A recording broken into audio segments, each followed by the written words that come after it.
हे दोघेच महिला डॉक्टरचे गुन्हेगार नाहीत, तर महिला डॉक्टरनं कार्यालयीन चौकशी संदर्भात दिलेल्या जबाबामध्ये अनेकांना आरोपीच्या पिंजऱ्यात उभं केलंय। आता कार्यालयीन चौकशी आणि आत्महत्येचा थेट संबंध आहे की नाही हा तपासाचा भाग आहे। मात्र धक्कादायक बाब म्हणजे एका खासदारानं देखील महिला डॉक्टरवर दबाव टाकल्याचा आरोप होतोय। एवढंच नव्हे तर बीडचे रहिवासी असल्यामुळे तिला टार्गेट केलं जात असल्याचं देखील समोर आलंय। कोण कोण आहेत आत्महत्या करणाऱ्या महिला डॉक्टरांचे गुन्हेगार पाहूया या स्पेशल रिपोर्टमध्ये। पोस्टमॉर्टम मध्ये हेराफेरीसाठी महिला डॉक्टरवर दबाव होता। फिटनेस सर्टिफिकेटसाठी पोलीस त्रास द्यायचे। कोणत्या आरोपीसाठी कोणत्या खासदारानं फोन केला होता? महिला डॉक्टरचे नेमके किती गुन्हेगार? आत्महत्येपूर्वी तळहातावर लिहिलेल्या सुसाईड नोटमध्ये महिला डॉक्टरनं जरी गोपाळ मदने आणि प्रशांत बनकर यांची नावं लिहिली असली तरी डॉक्टरच्या गुन्हेगारांची यादी फक्त दोघांवरच संपत नाहीये। पोलिसांनं 4 वेळा बलात्कार केला म्हणून जीवन संपवत असल्याचं तिनं म्हटलं असलं तरी तिला टोकाचं पाऊल उचलण्यासाठी भाग पाडणाऱ्या अनेक घटना घडल्या होत्या। कार्यालयीन चौकशीला उत्तर देताना महिला डॉक्टरनं पोलीस आणि खासदारांकडून कशा प्रकारे दबाव टाकला जात होता याचा पाढाच वाचलाय। मात्र महिला डॉक्टरची कार्यालयीन चौकशी का सुरू होती असा प्रश्न तुम्हाला पडला असेल।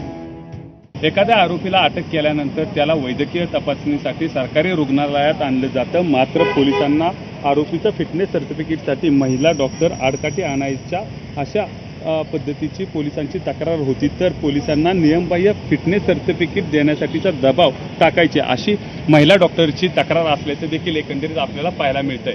मी जी प्राथमिक माहिती घेतली त्याच्यानुसार या डॉक्टरांनी जेव्हा पोलीस अटक करतात आणि मेडिकलला आणतात त्यावेळेला मेडिकलच्या अनुषंगाने काही तक्रारी त्यांच्या डॉक्टरांविरुद्ध आणि डॉक्टरांविरुद्ध पोलिसांच्या अशा झालेल्या, ज्याच्यामध्ये तत्कालीन PI यांनीही या डॉक्टरांविरुद्ध एक तक्रार केली होती, त्यांनी पोलिसांविरुद्ध केली होती।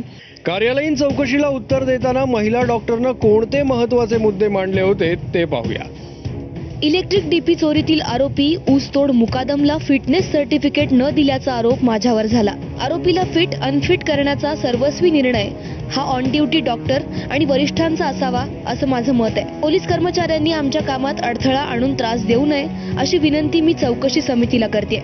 अधिकाऱ्यांच्या वारंवार वेडवाकडं बोलण्यामुळे कामाला वेळ लागतोय। पोलीस कर्मचारी अभंग यांनी पोलीस उपनिरीक्षक जायपत्रेंना फोन करून बोलावलं। त्या दोघांनी माझ्याशी वाद घालत आरोपीला फिटनेस सर्टिफिकेट देण्याची धमकी दिली। हा प्रकार मी पोलीस निरीक्षक अनिल महाडिकांना सांगण्यास फोन केला असता त्यांनी माझा नंबर ब्लॉक केला। फलटण ग्रामीणचे पोलीस अधिकारी PSI बदने हॉस्पिटलमध्ये येऊन आम्हाला धमकावतात। पोलीस प्रशासन कायद्याचं उल्लंघन करून डॉक्टरांना नाहक त्रास देत आहे। फेब्रुवारीपासून पोलीस कर्मचाऱ्यांचा मानसिक त्रास सहन करते। त्यातून अनुचित काही घडल्यास त्याला पोलीस प्रशासन जबाबदार असतील असं मी लिहून देते। त्यांनी केलेल्या मानसिक त्रासाचा छळ पुढे सहन केला जाणार नाही। 2 वर्षापासून मेडिकल ऑफिसर म्हणून काम करत होते तिथं, परंतु मागच्या वर्षभरापासून तिला राजकीय आणि पोलिसांचा खूप दबाव येत होता। पोस्टमॉर्टम करताना त्यांच्या म्हणण्यानुसार किंवा राजकीय नेत्यांच्या म्हणण्यानुसार जसा पाहिजे तसा पोस्टमॉर्टम रिपोर्ट बनवायचा किंवा बॉडी उपजिल्हा रुग्णालयात न आणताही त्यांचे फिटनेस किंवा अनफिटनेसचे रिपोर्ट द्यायचे असा दबाव त्यांना होत होता। आणि तिनं घरी न सांगता हे टोकाचं पाऊल उचलत तिचं ज्यांच्याकडून त्रास झाला त्यांचे नावं तिनं हातावर लिहिलेले आहेत। धक्कादायक म्हणजे महिला डॉक्टरनं चौकशी समितीला दिलेल्या पत्रात खासदाराचा देखील उल्लेख केला। 31 जुलै 2025 ला खासदारांचे 2 PA आले। त्यांनी माझं खासदारांशी फोनवर बोलणं करून दिलं। खासदारांनी पोलीस कर्मचाऱ्यांच्या तक्रारीचा उल्लेख केला। मी बीडची असल्यानं आरोपींना फिटनेस सर्टिफिकेट देत नसल्याचा उल्लेख खासदारांनी केला। मात्र मी ते आरोप फेटाळले। अशी हायगाय पुढे होणार नाही अशी हमी दिली। 2 महिन्यापूर्वी त्याचा पाठपुरावा करण्यासाठी किंवा गुन्हा दाखल करण्यासाठी पोलीस स्टेशनला पत्र लिहिलेले आहे। त्याच्यामध्ये स्पष्ट उल्लेख आहे। खासदारांचे 2 PAंनी फोन करायला लावले होते। तसेच पोलीस अधीक्षक गोपाळ भदने काय जे आहेत, महाडिक म्हणून कोणीतरी आहेत, तर त्यांचेही नावं तिनं त्या ह्याच्यामध्ये लिहिले होते आणि गुन्हा दाखल करण्यासाठी तिनं तसा तक्रार अर्जही दिला होता, परंतु गुन्हा दाखल करून घेण्यात आलेला नाही आणि त्यावर काय कार्यवाही झाली हे सुद्धा आजपर्यंत तिला भेटलेली नाही माहिती। तिनं RTIचं सुद्धा मागच्या महिन्यात हे टाकलं होतं, पण त्याचे उत्तर तिला मिळालेलं नाही। कदाचित प्रशासनाअंतर्गत काही असेल, कदाचित कोणाचे दबाव असतील, या सगळ्या गोष्टी आज ना उद्या नवीन टेक्नॉलॉजीने जे इन्व्हेस्टिगेशन चालतं, उदाहरणार्थ CDR हा जो भाग आहे की ज्याचा उपयोग बऱ्याच वेळा झालेला आहे, त्या CDR मध्ये जर तपास केला तर हे सगळंच निघणार आहे. आत्महत्या करणारी महिला डॉक्टर मूळची बीडची आहे, त्यामुळे तिला वारंवार हिणवण्यात येत होतं असा आरोप तिनं चौकशी समितीला लिहिलेल्या पत्रात केलाय.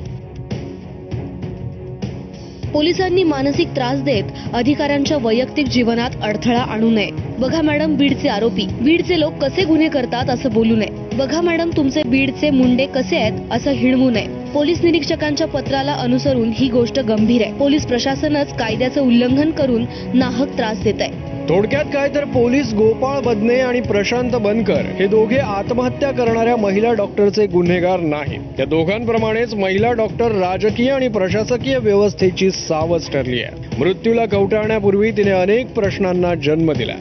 आरोपी अनफिट असताना पोलिसांकडून फिटनेस सर्टिफिकेटसाठी दबाव टाकला जातो.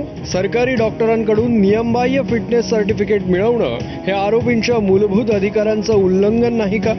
ज्या खासदारानं महिला डॉक्टरला फोन केला ते स्वतःहून पुढे येऊन खुलासा करणार का? त्या खासदारांचा शोध घेण्याचा प्रयत्न पोलीस करणार का? महिला डॉक्टरनं ज्या ज्या पोलिसांची नावं घेतली आहेत त्यांची चौकशी होणार का? जोपर्यंत या प्रश्नांची उत्तरं मिळत नाहीत आणि तसंच या चौकशीत दोषी आढळणाऱ्यांना शिक्षा होत नाही, तोपर्यंत आत्महत्या करणाऱ्या महिला डॉक्टरला न्याय मिळाला असं म्हणता येणार नाही. वैभव बोडके, ABP माझा, फलटण, सातारा.